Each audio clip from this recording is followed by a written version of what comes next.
Hello everyone, welcome to Fresa Technologies YouTube channel. In this video, we are going to see how to add the container yard outdate in Fresa application. Initially, we have to log into your Fresa application. After your successful login, this is how your dashboard looks.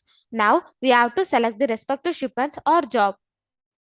On this page, we have to select the plan container menu. Now, click on the edit button to add the container yard out date. On this plan container consignment page, in the container yard out date column, we have to provide the container yard out date.